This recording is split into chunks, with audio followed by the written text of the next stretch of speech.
Assalamualaikum warahmatullahi wabarakatuh. Alhamdulillah, bergabung kembali dengan kami program Tarjim Al-Quran dari Lembaga Pendidikan dan Pengkajian Ilmu Al-Quran LPPIQ. Kali ini kita akan mempelajari tentang tanda-tanda i'rab pada kalimat isim. Yang pertama, isim mufrad.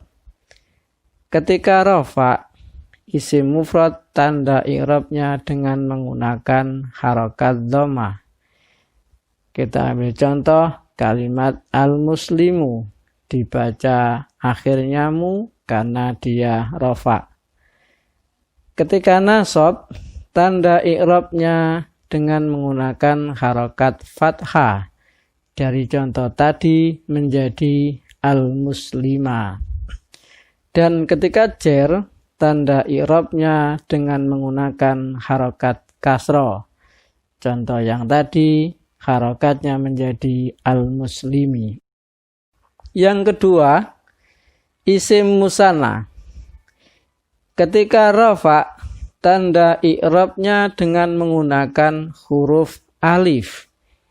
Contoh yang tadi, kalau kita ubah menjadi isim musanna menjadi al-muslimani, di mana ada huruf alif, huruf yang nomor 2 dari belakang.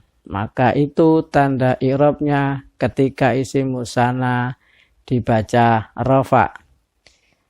Ketika nasab dan jer, isim musanna tanda nasab dan jernya menggunakan huruf ya. Contohnya al-muslimaini. Ada ya menjelang huruf akhir.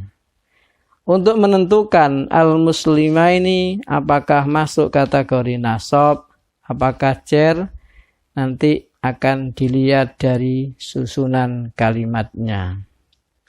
Yang ketiga, isim jamak mudzakkar salim. Ketika rafa, tanda i'rabnya dengan menggunakan huruf wawu. Misalnya contoh tadi berubah menjadi al-muslimuna. Ketika nasab, isim jamak mudzakkar salim, tanda i'rabnya dengan menggunakan huruf ya. Begitu pula ketika dibaca jer. Maka contohnya menjadi al-muslimina. Al-muslimina apakah i'rabnya nasab ataukah jer? Nanti lebih lanjut bisa dilihat dari susunan kalimatnya. Yang keempat, isim jamak muannas salim. Ketika rafa, jamak muannas salim tanda i'rabnya dengan menggunakan harokat dhammah. Contohnya al-muslimatu.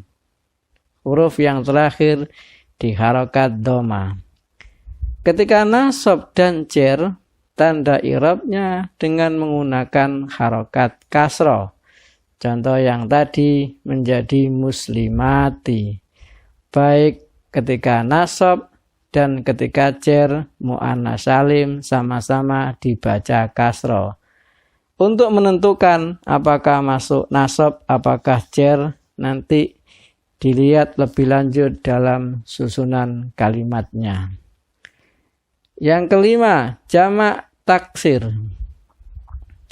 Untuk jamak taksir, tanda i'rabnya sama dengan isim mufrad. Ketika rafa pakai dhammah, ketika nasab pakai fathah, dan ketika jer pakai kasroh.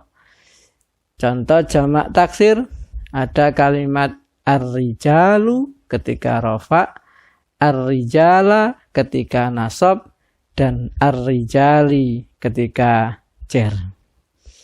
Yang keenam, isim-isim yang 5 atau lebih populer disebut dengan asmaul khamsah. Ketika dibaca rafa, tanda i'rabnya dengan menggunakan wawu. Ketika dibaca nasab, tanda i'rabnya menggunakan alif. Ketika dibaca jar, tanda i'rabnya menggunakan ya. Ketika lu berarti dia dibaca rafa. Ketika dha berarti masuk kategori nasab. Ketika li termasuk i'rab jar. Yang terakhir isim ghairu munsharif.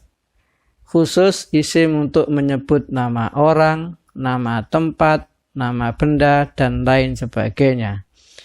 Ketika dibaca rafa, isim ghairu munsharif pakai harokat dhamma.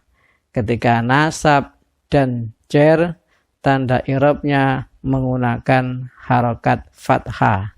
Ketika Ibrahimu berarti dia i'rabnya rafa. Ketika Ibrahima bisa masuk kategori nasab atau jar. Untuk menentukan keduanya lebih lanjut nanti akan dilihat dari susunan kalimatnya. Itulah tanda-tanda i'rab pada kalimat isim yang harus terus kita ingat agar kita lebih mudah untuk mengingat tanda-tanda i'rab pada kalimat isim.